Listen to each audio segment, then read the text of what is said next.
Isis is the daughter of Nut, goddess of the sky, and Geb, god of the earth. She has three brothers, Set, Osiris, and Horus the Elder, and a sister, Nephthys.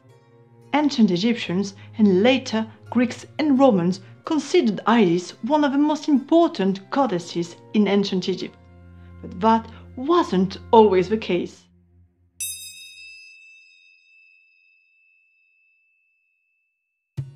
Isis originally started out as a simple servant of the sun god Ra, and back then she was the goddess of anything. When Ra, the king of the gods, became a frail old man with wispy white hair, Isis took advantage of his weak condition and tricked him into revealing his secret name. Indeed, like all gods, Ra had a secret name that gave him superpowers.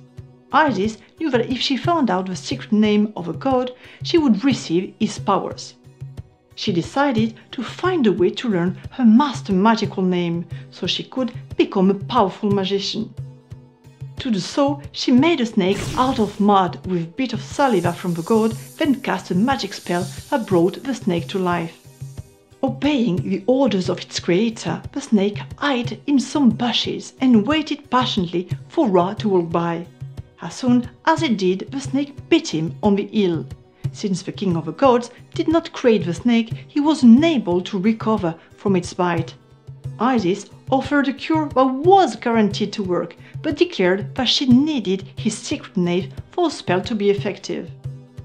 Knowing that he would lose some of his magic powers, Ra said no at first, but he was in so much pain that he ended up agreeing. As soon as it was healed, Isis became more powerful than him. Later on, Isis married her brother Osiris, but the bliss ended when Set murdered Osiris to take his place on the throne of Egypt. Well, Isis had an obstinate nature and was certain that her magic powers could bring her husband back to life. So she went in search of his corpse, which was trapped in a coffin floating first down the Nile, then into the Mediterranean Sea. She did manage to find him, but Set, following a tip from his spies that Isis was back in Egypt with Osiris' body, succeeded in stealing it. To make sure that his sister could not try any new tricks, Set cut up Osiris' corpse into many pieces and scattered them in various parts of Egypt.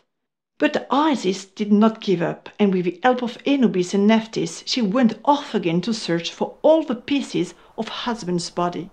She found almost all of them except one.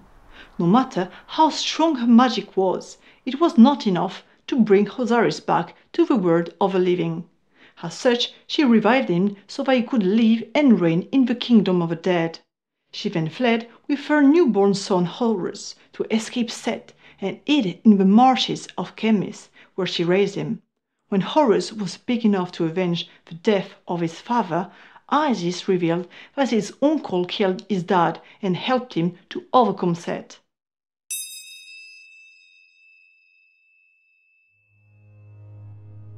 During the reign of the famous Queen Cleopatra, Isis was a universal goddess, meaning that she was worshipped not just in Egypt, but in Greece and throughout the Roman Empire as well.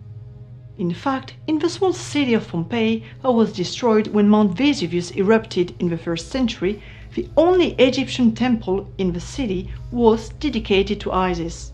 And early Christians chose to copy an image familiar to everyone of Isis breastfeeding Horus and turned it into a powerful symbol of their burning religion.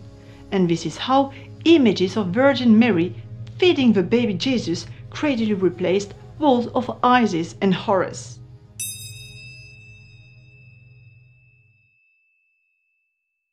It's easy to recognize Isis. She's usually represented as a woman with a throne on her head. The throne is called Aset, which happens to be the name of a goddess in the ancient Egyptian language, Isis being in fact the name that the ancient Greeks gave her. As for the ancient Egyptians, they called her Hazet, so logically the hieroglyph that is used to write part of her name is found on her head.